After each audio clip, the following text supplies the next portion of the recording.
কয়েকদিনের টানা ভারী বর্ষণ আর জোয়ারের পানিতে থমকে গেছে বন্দরনগরী চট্টগ্রাম।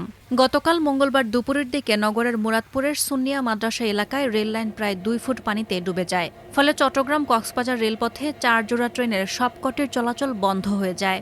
বুধবার ভোরে ঢাকা থেকে ছেড়ে আসা কক্সবাজার এক্সপ্রেস চট্টগ্রামে এসে আটকে পড়ে এবং সৈকত এক্সপ্রেসের যাত্রা বাতিল করা হয়। পূর্ব ঘোষণা ছাড়াই ট্রেন বন্ধ হওয়ায় চরম বিপাকে পড়েন দূরদূরান্তের যাত্রীরা।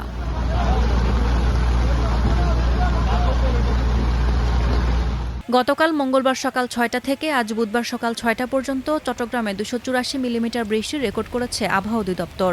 এই বৃষ্টিতে নগরের মুরাদপুর, বহদ্দারহাট, চকবাজার, বাকলিয়া, কাতালগঞ্জ ও আগ্রাবাদ সহ বিভিন্ন নিচু এলাকায় হাঁটু থেকে কোমর সমান পানি জমেছে। সেই সঙ্গে বেড়েছে জনগণের ভোগান্তি।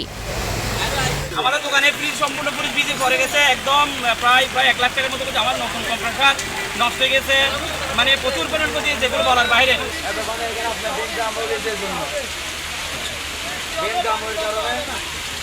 আপনার বৃষ্টি বন্ধ হইলে না পানিগুলো নামতো, ড্রেন পরিষ্কার হতো। অতি বৃষ্টি যখন হয় তখন ড্রেনেজ যে সিস্টেমটা আছে ওখানের মধ্যে ময়লার কারণে আপনার পানি যাইতে পারে না, যার কারণে এইরকম পানি হয়ে যায়। অনেক সময় তো আপনার এমন গেছে বুক পর্যন্ত পানি হয়েছে। ওটা যে নালা তো পরিষ্কার নাই, নালা সিটি কর্পোরেশন চাকরির জন্য রাখতে হবে, মেয়াতের রাখছে কতগুলি বাস খেললে, কতগুলি রোজের নেওয়া, কতগুলি 8,000, এগুলি কি নালা সাফ করবে? কোনোদিন সাফ করবে না। এরা গন্ধ লাগে বলে হয়ে চলে যায়, এক কোদাল 2 কোদাল তোলা পরে এরা বাড়িতে চলে যায়। এরা কি সাফ করবে? এগুলো সিটি কর্পোরেশন চাকরি তো মেয়াতেরকে, মেয়াতেরা নালা সাফ করতে পারে।